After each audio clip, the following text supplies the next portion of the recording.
A young black boy in foster care faces another court hearing, expecting to be placed in a new home. But when asked where he wants to go, he stuns the courtroom by saying, "I want to go home.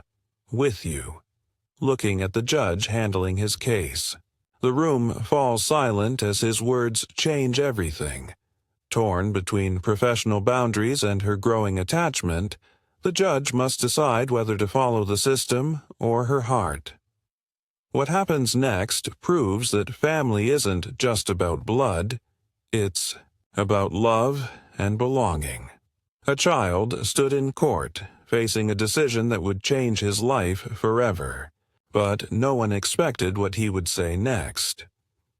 The courtroom was still, filled with lawyers, social workers, and distant onlookers who had seen countless foster care cases. At the center of it all sat an 8-year-old black boy, his small hands gripping the edge of the table. His future was about to be decided, not by him, but by the system that had failed him so many times before. Across the room, Judge Olivia Carter prepared to give her ruling, her expression unreadable. She had seen cases like this before, but this one was different. Then, just as she was about to speak, the boy did something no one expected. He looked directly at her and spoke 3 simple words, words that made the entire courtroom fall silent. Have you ever witnessed a moment so powerful it left everyone speechless? Share your thoughts in the comments. Because today, the judge, handling his case, is about to receive the most unexpected declaration of all, one that will change both of their lives forever. The courtroom was grand but cold, its towering walls and polished floors reflecting the weight of decisions made within it. Rows of legal professionals, social workers, and silent observers filled the space, all present for another routine foster care hearing, or so they thought. At the center of it all sat Jeremiah J. Thompson, an 8-year-old black boy whose small frame seemed almost swallowed by the massive wooden table in front of him. Jay had been through this process before, too many times. He knew the pattern. Sit quietly, answer when spoken to, and pretend not to care. He had learned that hope was dangerous because every time he thought he had found a real home, it was taken away. Some foster families had sent him back, claiming he was too difficult. Others barely looked at him, treating him like a temporary guest instead of a son. Now, he was here again, waiting for another ruling, another placement, another family who might decide they didn't want him after all.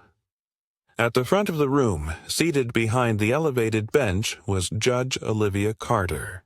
She was in her early 40s, a no-nonsense woman with a reputation for being fair but firm. She had spent her entire career protecting children, making sure they ended up in safe, loving homes. But this case was different, because she had been handling Jay's case for over a year, and in that time, something had shifted. She never let emotions interfere with her job. She had seen too many heartbreaking cases, and she had trained herself to remain detached, professional. But Jay was different. He was smart, observant, and painfully aware of how the world saw him. Unlike most children in his situation, he didn't try to impress potential parents. He didn't seek approval or fake a smile. He had been rejected too many times to believe in fairy tales, and yet, despite everything, he had bonded with her. She had seen the way he watched her, as if trying to figure out if she was like the rest of the adults who came and went from his life. He asked her questions about court, about how decisions were made. He was fascinated by the way she carried herself, strong, steady, unshaken, but no matter how much she had grown to care for him, She had never considered herself an option. Judges didn't adopt the children in their cases. It was a conflict of interest, something the system did not allow. And yet, as she prepared to give her ruling, something in the air felt off. The mood was heavy, the tension almost suffocating. It was as if everyone in the room could sense that something unexpected was about to happen. Jay sat still, his eyes darting between the lawyers and social workers who spoke about his future, like he wasn't even there. He clenched his hands into fists, his heart pounding. He already knew what was coming. Another family, another home, another chance to be disappointed. What he didn't know was that today, for the first time in his life, he would speak up, and what he was about to say would leave the entire courtroom in stunned silence. Jeremiah J. Thompson sat on the edge of the hard wooden chair, his small legs swinging nervously under the heavy table. His fingers fidgeted with the hem of his too-big button-up shirt, the one his social worker had made him wear for court. He hated these hearings. Every time he sat in one, it ended the same way. Another home, another family, another temporary stop in a life that felt more like a series of exits than destinations. He wasn't supposed to care. He had taught himself not to. Caring only led to disappointment. But today, he couldn't help but steal quick glances at the woman sitting at the judge's bench, Judge Olivia Carter. She was the only adult who had ever been constant in his life. For over a year, she had been handling his case, reviewing his placements, making sure he was safe. She wasn't warm like some of the foster moms he had met. She didn't promise things she couldn't give, but she was steady, and Jay had learned that steadiness mattered more than empty words. Still, she was a judge, not a mom, not a foster parent, not his. Judge Carter sat with perfect posture, her face unreadable as she listened to the social worker's report. Jay could tell she was thinking hard even though she didn't show it. That was how she always looked in court, like she had built walls so high nothing could shake her. This placement would provide Jeremiah with a stable two-parent household, the social worker continued. The prospective parents have passed all background checks and are eager to welcome him into their home. Jay's stomach twisted. Another home, another set of strangers. Judge Carter shifted slightly in her chair. It was subtle, but Jay noticed. He had learned to read her, even when she was trying to hide what she felt. "Jeremiah," she said, her voice even but not unkind. "Do you have anything you'd like to say?" Jay hesitated. Usually, kids in foster care didn't get a say in where they went. They were supposed to nod and accept it, to be grateful for whatever home they were given. But Jay had been in too many homes to believe every promise. He shook his head, gripping the sides of his chair. The social worker leaned in. "Jay, honey," she said softly, "these people are really nice. They want to give you a home." Jay's hands clenched into fists. Nice didn't mean forever. Nice didn't mean safe. He kept his gaze on the table, his chest tightening. He wanted to say something, but his throat felt stuck.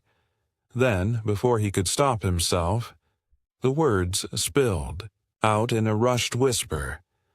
"I don't want to go." The room went completely silent. The social worker blinked. The attorneys exchanged glances. Judge Carter, for the first time, leaned forward slightly. "Jeremiah," she said, her voice softer now, "why don't you want to go?" Jay's heart pounded. He wasn't supposed to talk back. He wasn't supposed to argue. But he couldn't do it anymore. "I just don't," he muttered. Judge Carter studied him, her expression unreadable. "Then where do you want to go, Jay?" Jay's chest rose and fell rapidly.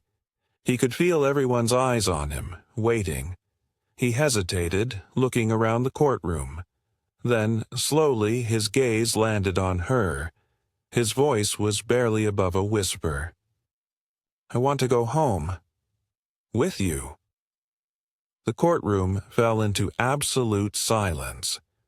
The courtroom was frozen in silence. It was the kind of silence that hung heavy in the air, stretching longer than it should, as if the world itself had momentarily stopped. Jay's words echoed in the stillness. "I want to go home. With you." Judge Olivia Carter, who had spent years mastering the art of composure, felt the weight of the moment press against her chest. This wasn't supposed to happen. Cases didn't unfold like this. Children didn't look their judges in the eyes and ask to go home with them. Her fingers instinctively tightened around the edge of the bench. For the first time in her long career, she had no idea what to say. A shuffling of papers broke the silence. The social worker, clearly uncomfortable, leaned forward. "Your Honor," she began carefully, her voice low but firm. "With all due respect, judges cannot adopt children they oversee. It's a clear conflict of interest." The murmuring in the room picked up, soft at first, then louder. Lawyers exchanged glances, whispering among themselves, while a few onlookers sat with wide, stunned eyes. Jay gripped the table, his small fingers curling into the wood. His heart pounded so loudly he could hear it in his ears. He had said it. The words were out there now. Judge Carter's eyes met his. She could see it. The quiet desperation, the fear of rejection, the tiny flicker of hope that he was begging her not to put out. The social worker spoke again, trying to regain control of the room. "Jay, sweetheart," she said gently, "I know you've been through a lot, but Judge Carter can't adopt you. That's not how the system works." Jay barely heard her. All he could see was Judge Carter. She hadn't said no. Not yet. He knew what adults did when they didn't want to hurt kids. They said things like, "I wish I could," or "If only it were possible." But Judge Carter hadn't said that. She hadn't said anything. Tears burned the edges of his eyes, but he refused to let them fall. He had cried too many times before, and it never made a difference. He took a deep breath, his small chest rising and falling rapidly, and then he said it. "You're my mom." The room went dead silent again. Judge Carter felt her throat tighten. Jay swallowed hard, gripping the table so tightly his knuckles turned white. "You're the only one who never gave up on me," he whispered. "You're the only one who's always been there." Judge Carter sat completely still, her usually unreadable face betraying something new, something vulnerable.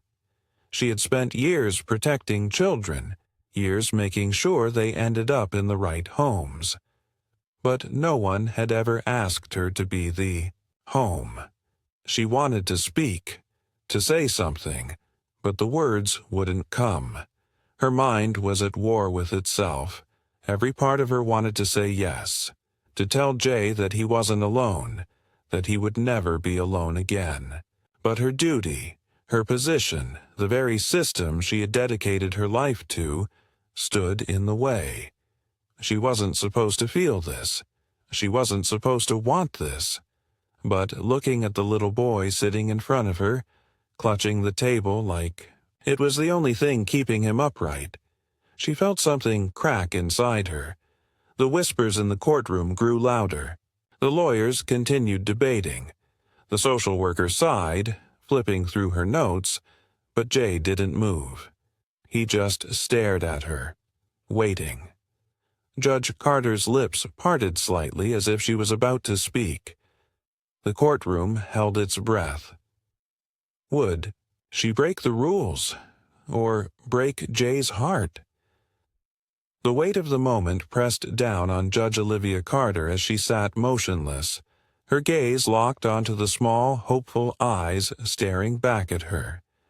Jay's words echoed in her mind, refusing to be ignored. "You're my mom." For years, she had trained herself to be unshaken, professional, a pillar of logic and law. She had seen countless children pass through this courtroom. Some found families, some didn't. But she had never once let her emotions interfere. But now, her hands trembled ever so slightly as she exhaled, her carefully built composure beginning to crack. She looked at Jay, then at the social worker, then back at Jay. She should say no. She should remind him that she was just his judge, not his family, but she couldn't. She had tried so hard to believe she was just overseeing his case, but the truth was staring her in the face. He wasn't just another case. He was Jay. And he wasn't just asking for a home. He was asking for her. The tension in the room was suffocating, all eyes on her, waiting for the ruling that was no longer about the law, but about love. Her lips parted, her voice barely above a whisper. "Jay."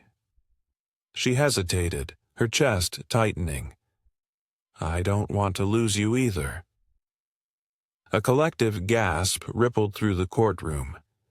Jay's breath hitched, his small hands tightening on the table as if anchoring himself to the moment. His eyes widened, searching her face, afraid to believe what he just heard. The social worker shifted uncomfortably, flipping through her notes as if trying to piece together a way to stop this before it spiraled further. "Your Honor," she started carefully, "you know this isn't allowed. Judges cannot adopt children in cases they oversee. It's an ethical conflict." A few of the lawyers nodded in agreement, murmuring among themselves. This wasn't just unusual. It was unheard of. For a moment, it seemed impossible. But then one of the attorneys stood up, adjusting his glasses. "There might be a way," he said, clearing his throat. The room fell silent again as he continued. "If Judge Carter were to recuse herself from the case, legally stepping away from overseeing Jeremiah's placement, another judge could take over." He looked around, measuring the reactions of his colleagues. "If that happens, there would be no legal restriction preventing her from filing for adoption." The courtroom erupted into hushed whispers, the weight of this loophole sinking in. Judge Carter's pulse quickened. It was a way out, a way forward. She turned to the social worker, her voice steady now. "If I step away, does that remove the conflict?" The social worker sighed, reluctantly nodding.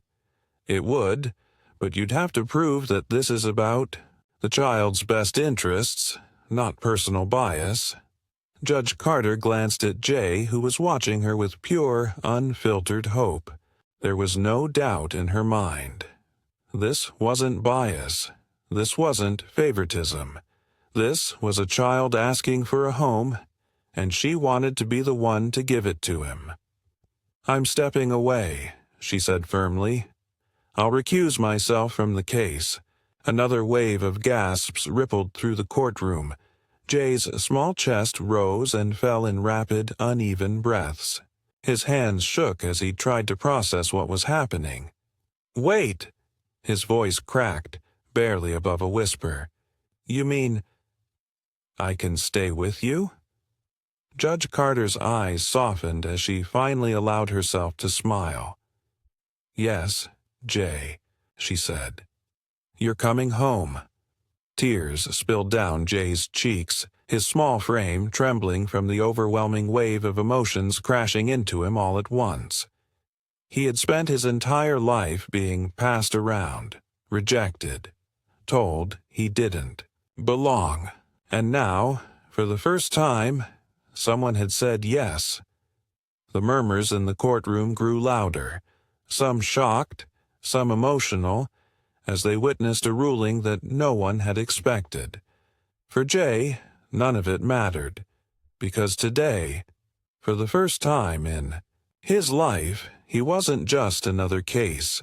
He was finally someone's son. A few weeks later, the courtroom that once felt cold and impersonal now carried an entirely different atmosphere. This time, there were no debates, no arguments, no uncertainty. Today was a celebration. Jeremiah J. Thompson sat in the same seat he had occupied many times before, but for the first time, he wasn't afraid. His hands weren't clenched in anxiety, and his heart wasn't pounding with dread. Instead, he was bouncing his legs slightly, barely able to sit still. Judge Olivia Carter sat across from him, but she wasn't behind the elevated bench this time. She was sitting beside him. She wasn't his judge anymore. She was his mother. The finalization of his adoption was a simple process on paper. A few signatures, some legal statements, but to Jay, it meant everything. No more wondering if he would be sent somewhere new. No more waiting for the other shoe to drop. No more feeling like a burden, a temporary guest, a problem waiting to be solved. The clerk finished reading the last of the documents and set them down with a gentle smile. "Congratulations, Jay," she said warmly. "It's official." The room erupted in soft applause, and Jay's face lit up with a smile so wide it could have brightened the entire courthouse. He turned toward Judge Carter, his mom, and without hesitation he launched himself into her arms. Judge Carter, the woman who had once prided herself on never breaking composure, closed her eyes as she hugged him tightly, her heart swelling in a way she had never known before. "You're really my mom now," Jay murmured into her shoulder, his voice thick with emotion. She pressed a kiss against his temple, her hand gently rubbing his back. "I always was," she whispered. A few hours later, Jay stepped into his new home for the first time. It wasn't just a house, it was his. His small fingers traced the doorframe as he walked inside, taking in the space with wide, curious eyes. The air smelled different, not of unfamiliar places, not of temporary foster homes. It smelled like something warm, something safe. It smelled like home. He followed Judge Carter, his mom, down the hallway, his heart pounding with anticipation. And then she opened the door to his bedroom. Jay's breath caught in his throat. The walls were painted a soft blue, covered in posters of superheroes. A bookshelf stood in the corner filled with stories waiting to be read. There was a desk for schoolwork, a closet with clothes that actually fit him, and at the center of it all, a real bed with his own blankets, his own pillows, his own space. Everything in the room belonged to him. He didn't have to pack it up in a few weeks. He didn't have to be careful not to get too comfortable. This was his home. Jay turned back to Judge Carter, tears welling in his eyes. "You did all this for me?" he asked, his voice small but filled with awe. She knelt in front of him, brushing a stray curl from his forehead. "Of course I did," she said softly. "This is your home now, Jay. You never have to wonder where you belong again." Jay threw his arms around her, burying his face against her shoulder. "Thank you," he whispered. Judge Carter held him close, her heart full in a way she had never expected. She had spent her whole career believing that rules made the world fair, that if she just followed the law, children like Jay would find where they were meant to be. But she had been wrong. Love wasn't about rules. Love was about showing up, about choosing someone day after day, no matter what. And she would choose Jay, over and over, every single day, for the rest of her life. Family isn't just about blood. It's about love, loyalty, and the people who never give up on you. Jay's journey wasn't easy, but it led him to the one person who was meant to be his family all along. His story proves that sometimes the right people find each other in the most unexpected places. Not every family looks the same, and not every bond is created by birth. What truly makes a family is the choice to love, to stay, and to fight for each other. Do you believe that love makes a family, not just biology? Share your thoughts in the comments.